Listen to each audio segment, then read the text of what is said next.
9 de la mañana, 19 minutos. Nos metemos en otros temas de actualidad.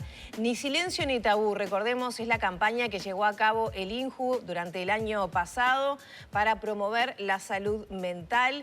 Tuvo además el apoyo de UNICEF. Bueno, ¿qué información dejó esto? ¿Cómo se toma esta información para preparar la campaña de este año? Para hablar de todo esto recibimos al director del INJU, a Felipe Polié. Bienvenido, Felipe. Muy buenos días, muchas gracias, un gusto estar por acá. Bueno, ¿con qué se quedaron del trabajo que hicieron el año pasado? Estuvimos acá conversando de qué se iba a tratar, ni silencio ni tabú, pero eso tuvo una dimensión que fue recopilación de datos, ¿no? ¿Con qué se encontraron? A ver, yo un poco te comentaba fuera del aire que a diferencia tal vez de otras campañas, cuando nosotros nos pusimos a trabajar en este tema, por la sensibilidad, por la importancia que tuvo, dijimos que esto tenía que tener una continuidad en el tiempo. Entonces, una de las claves para poder efectivamente cumplir con ese objetivo era tener información sobre lo que uno va haciendo para también ir mejorando lo que va a ser en la progresión del tiempo. En primer lugar, para nosotros fue una campaña sumamente positiva, fue un trabajo que cumplió los objetivos que nos marcamos en varios sentidos. Primero, por el alcance que tuvo. Logramos que esta campaña se generara en el marco de una campaña de bien público. Eso nos permitió, de alguna manera, tener una masividad en el marco del mensaje, sobre todo enfocándolo en la población adulta, que está en el entorno de los adolescentes y jóvenes. Logramos llegar a más de 14.000 adolescentes que participaron en talleres en el marco de la estrategia. Esos fueron 450 talleres que se hicieron en los 19 departamentos del país. Cuando arrancábamos el año pasado nos habíamos marcado una meta de 200, después dijimos vamos a poder hacer 300 y realmente terminamos haciendo muchos más. Y después lo otro interesante fue que logramos generar una red de trabajo con muchos organismos del Estado y también algunas organizaciones privadas que nos permite también proyectar hacia adelante con mayor profundidad, ¿no? En el marco de esta estrategia, si bien obviamente el liderazgo lo tuvo el Instituto con el apoyo de UNICEF, participaron el INAU, participó la ANEP, la Secretaría de Deporte, obviamente el Ministerio de Salud Pública, que estuvo de alguna manera en la mesa chica validando a través de su programa de salud mental todos los contenidos. Y bueno, eso es un poco, de alguna manera, el horizonte que nos marcamos de arranque para el trabajo en el 2023. Ahora, Felipe, hay algunos aspectos que ustedes dicen, bueno, hay que profundizar. Las temáticas son algunas de ellas. ¿Dónde se dieron cuenta que hay que trabajar en qué temas? Bueno, una de las, yo les comentaba, cada vez que se hacía uno de estos talleres, se recopilaba a partir de los talleristas un montón de información. Obviamente, las características de la institución, la cantidad de jóvenes que participaban, las edades, el género, y también una de las cosas que de alguna manera se generaba era los emergentes. ¿Qué hablamos de emergentes? Hablamos de los temas que los adolescentes ponen en los talleres. Y allí, por ejemplo, las temáticas que más nos llamaron la atención y que de alguna manera están marcando un poco la agenda temática para este año es continuar sí con un foco y con un core, ¿no? Un núcleo duro que es el mismo contenido del año pasado para los talleres, porque realmente fue un contenido que funcionó, que trabaja en lo que es las habilidades emocionales de la expresión de las temáticas que tienen que ver con la salud mental. Y después hay un tema ahí muy emergente que es el tema del vínculo con los adultos, ¿no? Acá los adolescentes ponen sobre la mesa que hay una barrera muy grande entre ellos y el mundo adulto. Esto puede ser a nivel familiar, a nivel de las instituciones educativas. Y de hecho, para este año, que la campaña, que más que campaña, nosotros este año estamos hablando de estrategia, porque lo que queremos es trascender de lo conceptual de la campaña. Una campaña es algo puntual que queda y se va de alguna manera, que puede tener mayor o menor alcance. Nosotros queremos establecer una línea estratégica o una política pública que dé continuidad a lo largo del tiempo, porque sabemos que para efectivamente ir a fondo con estas temáticas desde la prevención hace falta mucho tiempo y hace falta ir sosteniéndola a lo largo del periodo de años. Este año la estrategia se dimensiona en 4. Por un lado lo comunicacional, por otro lado las acciones directas con los adolescentes y con adultos, por otro lado el tema de seguir avanzando en el conocimiento sobre la temática y la última es el abordaje comunitario, eso es decir, bueno, pensar también la posibilidad de ir a fondo, ir a más hacia dispositivos comunitarios que aborden las temáticas de la salud mental desde una Centros perspectiva barriales, comunitaria. clubes, ¿qué tipo Y bueno, de...? ahí nosotros tomamos de alguna manera como arranque lo que ya existe, ¿no? Tanto desde los programas y las acciones que el INJU tiene desplegadas en el país, como las que tienen otros organismos del Estado. Entre ellos hay un organismo capital o que de alguna manera tiene un alcance y una dimensión la más importante otra vez en materia de adolescencia, que es el INAU, que tiene desplegados a lo largo y ancho del país casi 120 o más de 120 centros juveniles. Esos son dispositivos comunitarios donde se abordan temáticas vinculadas a la vida de los adolescentes desde una perspectiva de educación no formal, que complementa de alguna manera la propuesta educativa formal. Y bueno, hace algunas semanas tuvimos una primera reunión con Pablo Abdala, primero pasando raya de lo que venimos haciendo desde el año pasado y sobre todo proyectando un trabajo todavía más profundo entre el INJU, INAU y UNICEF para poder, bueno, pensar cómo esta política de centros juveniles la podemos de alguna manera complementar o tal vez potenciar considerando la época en la que estamos y considerando que este tema de la salud mental es un tema emergente por parte de los adolescentes. Y Felipe, para ir a conclusiones concretas, tú decías uno de los temas con los que ustedes se quedan es esa dificultad que identifican los jóvenes en el diálogo con los adultos. El 85% de los que participaron de los talleres tienen entre 14 y 19. ¿Qué fueron? ¿Más hombres, más mujeres? Contanos un poco ahí qué temas emergentes concretos surgen de eso. Bueno, primero, por un lado, está la base que nos lleva a planificar a nosotros, está en estos emergentes, que son subjetivos, porque de alguna manera tocan un universo particular, y por otro lado está la información objetiva. En cuanto a lo objetivo, yo no lo comentaba, pero yo les comentaba que una de las líneas de trabajo es precisamente conocer más a fondo sobre el fenómeno. Ahí contarles que estamos desde noviembre del año pasado con el Instituto Nacional de Estadística haciendo primero lo que es el campo de una encuesta. Eso es una muestra de la encuesta de adolescencia y juventud, específicamente de adolescentes, que nos va a permitir tener una perspectiva estadísticamente significativa de lo que es la situación de salud mental post-pandemia en los adolescentes del Uruguay. Los resultados de esa encuesta obviamente tienen su tiempo de análisis y de trabajo, pero van a estar en algunos meses y van a ser un insumo clave y fundamental, no solo para esto, sino para el resto de las políticas que pueden llevarse adelante desde el sistema educativo, desde el sistema de salud propiamente dicho. Por otro lado, está esta información que vos me preguntabas. Ahí lo de los adultos es una clave porque en lo que es la dimensión comunicacional, este año las acciones, sobre todo las acciones pensadas para los medios de comunicación masivos, la tele, la radio, van a estar concentradas en el público adulto. Y el mensaje sobre el cual queremos como que hacer foco es precisamente en esta brecha que a veces hay entre los adolescentes y los adultos. Claro, si no me equivoco, la de 2022 se enfocó en captar a los jóvenes, ¿no? A través de... Recuerdo ver campañas televisivas que decían, bueno, no estás solo, acá estoy, y a través del celular muchas veces se captó entonces eso. Ahora hay que captar al público adulto objetivo que tienen para poder interactuar con esos jóvenes. Totalmente. A ver, yo creo que el foco de las acciones del año pasado en los adolescentes estuvo precisamente en las acciones directas. Eso funcionó. Eso funcionó y para nosotros fue un resultado auspicioso. Obviamente, el alcance sigue siendo limitado y eso también hay que ponerlo sobre la mesa. 14.000 jóvenes es un número muy importante, pero no estamos ni cerca llegando a la totalidad de los adolescentes y jóvenes del Uruguay, que son 800.000. De todas formas, es un buen número para ir de alguna manera profundizando.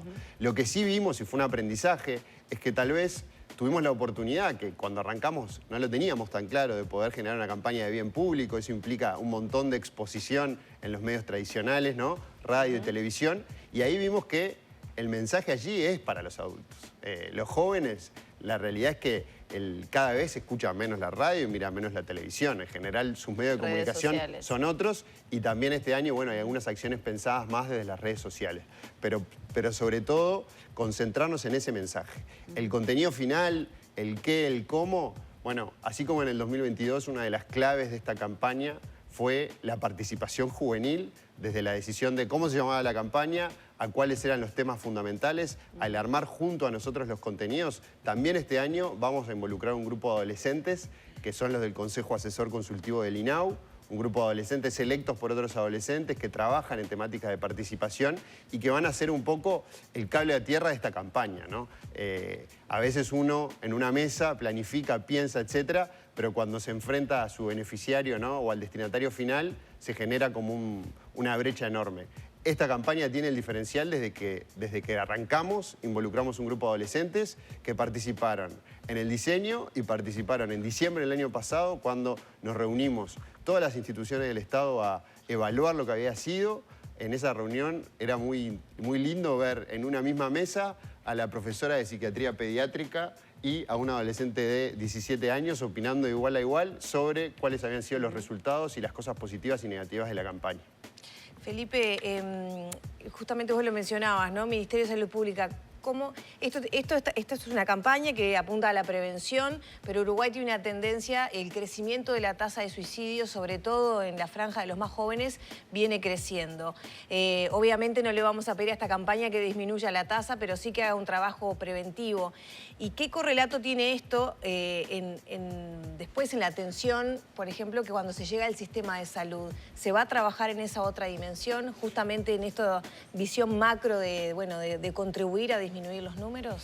Bueno, a ver, efectivamente, yo cuando te repasaba y te comentaba un poco cuál era la evaluación general nuestra del 2022, una de las claves fue el trabajo con otras instituciones del Estado.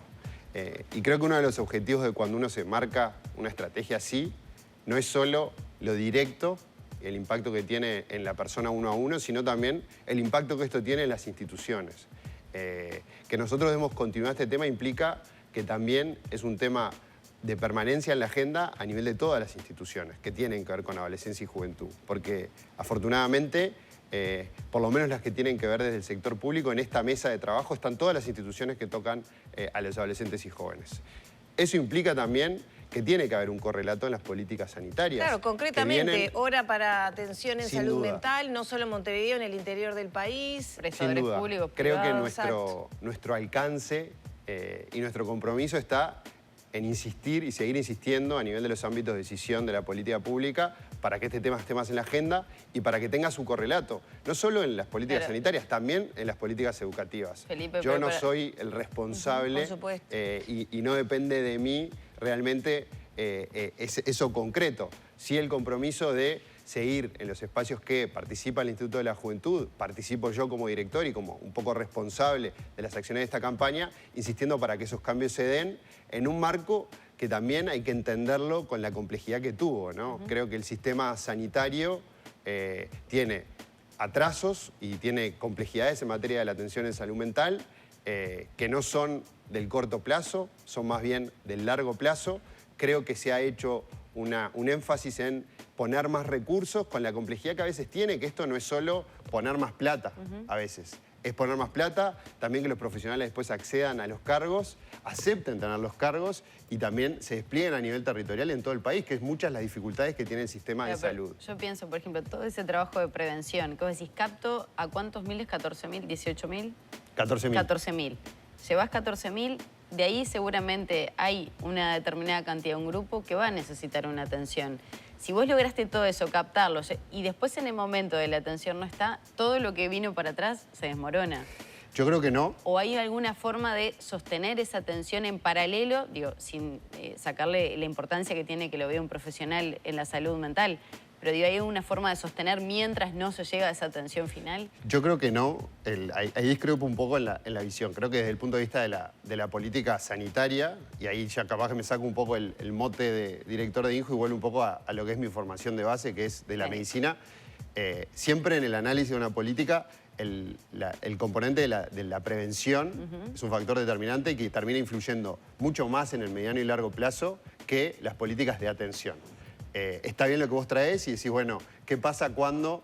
O sea, con esto quiero decir que las actividades que nosotros desarrollamos son complementarias y aunque el sistema no respondiera, igual las tendríamos que seguir haciendo. Obviamente que lo deseable es que el sistema garantice la atención oportuna y en tiempo para cuando se detecta una situación emergente. Nosotros lo que hicimos el año pasado para poder también en un marco que es el que existe en el país, que repito, no es del corto plazo, es del largo, que sin duda la pandemia también el hecho de haber puesto de alguna manera el foco y al sistema a prueba, ¿no? Durante casi 2 años, en los cuales todos los recursos, tanto económicos como recursos humanos, se concentraron en atender una situación hiper extraordinaria, que eso generó déficits y atrasos a todos los niveles de las especialidades, no solo de la salud mental. Volviendo a ese tema, nosotros lo que hicimos fue, bueno, esta estrategia a nivel territorial se enmarca en un trabajo donde está el Ministerio de Salud Pública y los prestadores. Esas son las comisiones honorarias de prevención del suicidio. En cada departamento, los equipos de INJU que lideraron los talleres y las acciones lo hacían en línea con esos equipos. Eso permitía que cuando se detectaba alguna situación se pudiera canalizar rápidamente a nivel de los prestadores. En algunos casos prestadores públicos y en otros privados, porque estamos hablando de población, la mayoría comprendida en el FONASA y por tanto que no son todos usuarios de ACE. Pero a ver, volviendo igual a la motivación, yo creo que sin duda el país y la política necesita avanzar mucho más en esta línea y creo que bueno, que desde nuestro lugar seguimos insistiendo y lo que hacemos va generando de alguna manera más empuje para que eso efectivamente cambie y mejore, que es lo que todos esperamos. Sí, y tomarlo como un tema de todos, ¿no? Porque no podemos exigir a los más chicos que tengan habilidades emocionales cuando los adultos no las tenemos o las manejamos con dificultad. Sin duda, yo creo que esto es un tema que excede a los adolescentes y jóvenes. La perspectiva nuestra es desde acá, pero de alguna manera lo que vimos el año pasado es que el impacto, este impacto más indirecto de la campaña, va más allá, ¿no? Es también la posibilidad de hoy estar acá con ustedes hablando de este tema, dedicándole un tiempo de un programa que lo ven muchas personas y que tal vez despierta también un interés, una posibilidad de poder conseguir más información y sensibilizarnos, ¿no? En un tema tan de la vida de las personas y que durante muchos años miramos para el costado, no nos animamos a hablar en público y creo que el aprendizaje es que cuanto menos hablemos del tema, peor va a ser, no solo porque va a tener menos políticas públicas para atenderlo, sino también porque el tema sigue creciendo atrás o abajo de la alfombra, como a veces solimos decir. Muchas gracias por estos minutos. Gracias a ustedes. Cerramos por aquí la charla con el director del INJU, Felipe Polié. Ya son las 9 de la mañana, 36 minutos. Y con estos 30 grados ya hasta ahora en Montevideo retomamos el contacto con Vero desde el móvil. Adelante.